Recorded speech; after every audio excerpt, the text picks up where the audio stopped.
वचन तेरा प्रभु, पथ के लिए मेरा दीपक बना। रोशनी तू है खुदा यीशु, मेरे लिए तू ज्योति बना। अनमोल वचन तेरा प्रभु, पथ के लिए मेरा दीपक बना। पिता और पुत्र पवित्र आत्मा के नाम पर सारे लोगों को जय यीशु। आइए प्रभु यीशु मसीह के वचन की सुनने के लिए तैयार हो जाइएगा। आज देखिए प्रभु यीशु मसीह आज हमसे क्या कहते हैं, आज इस पर हम चिंतन करेंगे। हालेलुया। प्रभु यीशु मसीह में क्या शिक्षा देते हैं, आज का शिक्षा प्रभु यीशु मसीह का हम जरूर सुनेंगे और अपने हृदय में लागू करेंगे। Hallelujah, hallelujah.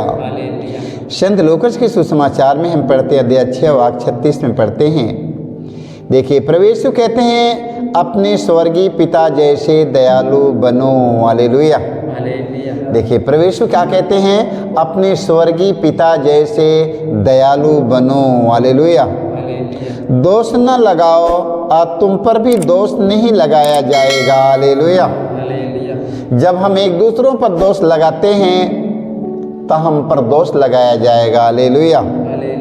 प्रभु यीशु ने कहा दोष न लगाओ और तुम पर भी दोष नहीं लगाया जाएगा। हालेलुया। हमें किसी पर दोष लगाने की जरूरत नहीं है। हालेलुया। आजकल सारी दुनिया एक दूसरों पर दोष लगा रहा है।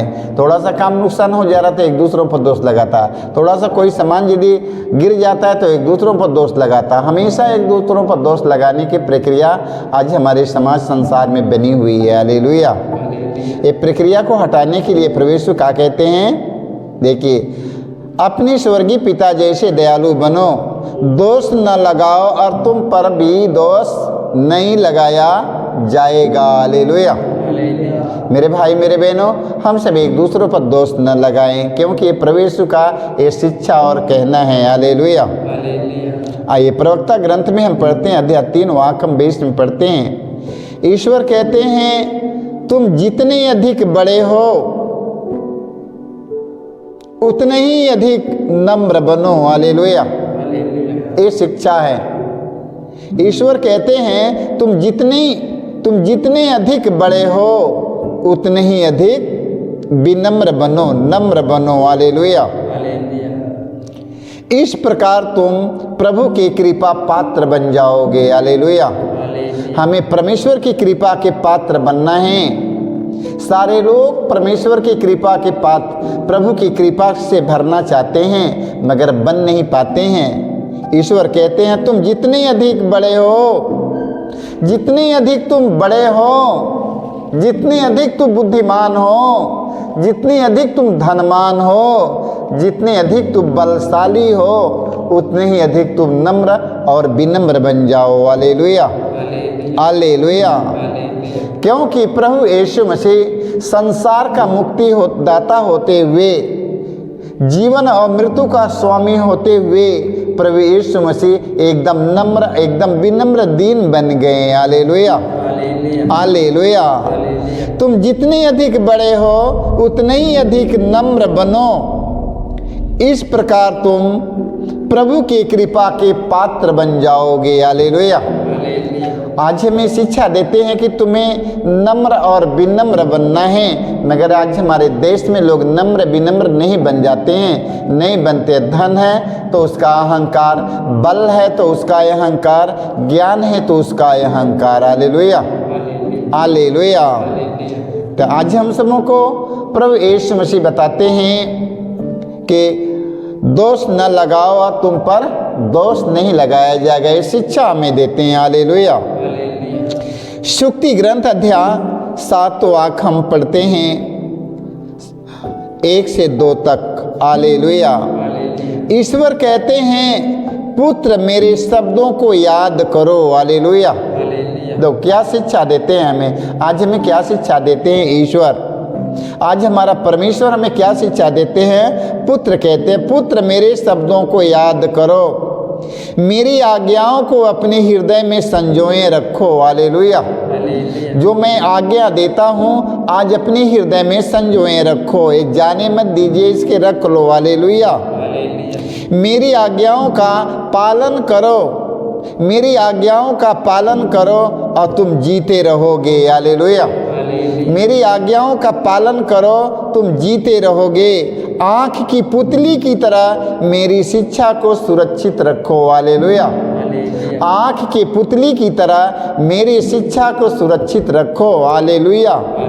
ये तेरे पास से जाने न पाए, ये प्रभु यीशु आज हमें शिक्षा देते हैं, आज हमें बताते हैं। हालेलुया। ईश्वर आज हमसे क्या कहते हैं, ये हमें शिक्षा देते हैं जीवन को आगे बढ़ने के लिए। हालेलुया। ओहन के सुसमाचार अध्याय हम 8 पद संख्या हम 51 में पढ़ते हैं। सुसमाचार में देखिए प्रभु यीशु कहते हैं, यदि कोई मेरी शिक्षा पर चलेगा तो वह कभी नहीं मरेगा। हालेलुया। देखो प्रभु यीशु क्या कहते हैं, देखिए प्रभु यीशु कहते हैं यदि कोई मेरी शिक्षा पर चलेगा तो कभी भी नहीं मरेगा। हालेलुया। क्योंकि प्रभु यीशु मसीह मरने के बाद तीसरे दिन पुनर्जीवित हो गया। हालेलुया। यदि प्रभु यीशु मसीह पुनर्जीवित नहीं होता तो आज हम आप लोगों को ये बात मैं नहीं बताता। हालेलुया। क्योंकि प्रभु यीशु मसीह मरने के बाद तीसरे दिन मृतकों में से जी उठा। हालेलुया। मौत के बंधन के तोड़ दिया। हालेलुया। हालेलुया। हम सब यदि उनके एक एक वचन का पालन करेंगे, उनकी शिक्षा पर हम लोग मनन चिंतन करेंगे तो हम लोग भी कभी नहीं मर पाएंगे। हालेलुया। यदि कोई मेरी शिक्षा पर चलेगा तो वह कभी नहीं मरेगा। हालेलुया। तो प्रभु यीशु की शिक्षा के जरूर सुनिएगा मेरे भाई मेरे बहनों, अपने जीवन में लागू करिएगा। हालेलुया। आइए प्रवक्ता ग्रंथ अध्याय 3 वाक्य 9 से 11 तक पढ़ते हैं। हालेलुया। ईश्वर कहते हैं वचन और कर्म से अपने पिता का आदर करो। हालेलुया। ईश्वर कहते हैं वचन और कर्म से अपने पिता का आदर करो जिससे तुमको उसका आशीर्वाद प्राप्त हो। हालेलुया। हालेलुया। देखो ईश्वर हमसे क्या कहते हैं, हमें शिक्षा क्या देते हैं, वचन और कर्म से अपने पिता का आदर करो जिससे तुमको उसका आशीर्वाद प्राप्त हो। पिता का आशीर्वाद उसके पुत्रों का घर सुदृढ़ बनाता है। हालेलुया।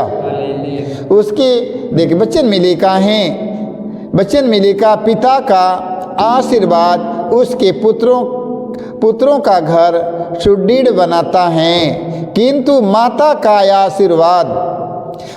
का अभिशाप उसकी नींव उखाड़ देता है। हालेलुया। देख ले, पिता का आशीर्वाद देगा, उसके वचन का पालन करेंगे, पिता का आशीर्वाद मिलेगा, आपका घर हमेशा सुदृढ़ हो जाएगा, अच्छा हो जाएगा। हालेलुया। वचन में लिखा किंतु माता का अभिशाप उसकी नींव को उखाड़ देगा। हालेलुया। यदि माता यदि अभिशाप दे देगी तो आपके घर की नींव उखड़ जाएगा। हालेलुया। तो हमें आशीर्वाद लेना कि अभिशाप लेना है? हमें आशीर्वाद लेना है। हालेलुया। यदि माता अभिशाप दे देगी तो कभी जिंदगी में सुधर नहीं पाएगा, आपके घर की नींव उखड़कर गिर जाएगा, ढह जाएगा। हालेलुया। हालेलुया। किंतु माता का अभिशाप उसकी नींव उखाड़ देता है। हालेलुया। हालेलुया। इसलिए मेरे भाई मेरे बहनों, अपने माता पिता के आज्ञा का पालन करो। हालेलुया। ये परमेश्वर की एक तरफ से एक शिक्षा है। हालेलुया। कितने लोग अपने माता को कुछ नहीं समझते, अपने पिता को कुछ नहीं समझते हैं। हालेलुया। अब वचन में क्या लिखा है, प्रवक्ता ग्रंथ अध्याय 3 वाक्य 9 से 11 में पढ़ते हैं। ईश्वर कहते हैं वचन और कर्म से अपने पिता का आदर करो जिससे तुमको उसका आशीर्वाद प्राप्त हो। पिता का आशीर्वाद उसके पुत्रों का घर सुदृढ़ बनाता है, किंतु माता का अभिशाप उसकी नींव को उखाड़ देगा। हालेलुया। मेरे भाई मेरे बहनों, माता के आशीर्वाद के लेना सीखिएगा, माता का आशीर्वाद जरूर लीजिएगा। हालेलुया। उनकी एक एक आज्ञाओं का पालन करो, आशीर्वाद माताओं से लेते रहना। हालेलुया। एफेसी अध्याय हम पढ़ेंगे 6 वाक्य हम 2 से 3 तक। संत पौलुस कहते हैं अपने माता पिता का आदर करो। हालेलुया। संत पौलुस कहते हैं अपने माता पिता का आदर करो। यह पहली ऐसी आज्ञा है जिसके साथ प्रतिज्ञा भी जुड़ी है। हालेलुया।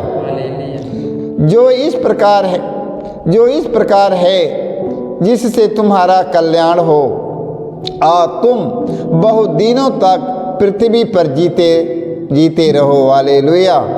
हालेलुया। देखिए वचन में कितना सुंदर पढ़ने की मिला, अपने माता पिता का आदर करो, यह पहली आज्ञा है। हालेलुया। 10 परमेश्वर ने मूसा नबी को 10 आज्ञा दिया था। हालेलुया। परमेश्वर ने मूसा नबी को 10 आज्ञा दिया था। 10 आज्ञा में यह पहली आज्ञा है। हालेलुया। अपने माता पिता का आदर करो, यह पहली ऐसी आज्ञा है जिसके साथ प्रतिज्ञा भी जुड़ी है। हालेलुया। प्रतिज्ञा भी जुड़ी हुई है, जो इस प्रकार है जिससे तुम्हारा कल्याण हो और तुम बहुत दिनों तक पृथ्वी पर जीते रहो। हालेलुया। हालेलुया। हमें वचन में पढ़ने की मिला आमोस नबी के ग्रंथ में हम पढ़ते हैं अध्याय 5 पद संख्या 14 में। आमोस नबी कहते हैं आप बुराई का नहीं बल्कि भलाई का खोज करो। हालेलुया। देखो आमोस नबी कहते हैं आप बुराई का नहीं बल्कि भलाई की खोज में लगे रहो। हालेलुया। आमोस नबी क्या कहते हैं? ध्यान सुनिए, आप बुराई की नहीं बल्कि भलाई की खोज में लगे रहो, इस प्रकार तुम्हें जीवन प्राप्त होगा। हालेलुया। हमें जीवन भर हमें भलाई, एक दूसरों की भलाई करना है, हमें भलाई की खोज में लगे रहना है और हमें जीवन प्राप्त करना है। हालेलुया। हालेलुया। सारे लोगों को यीशु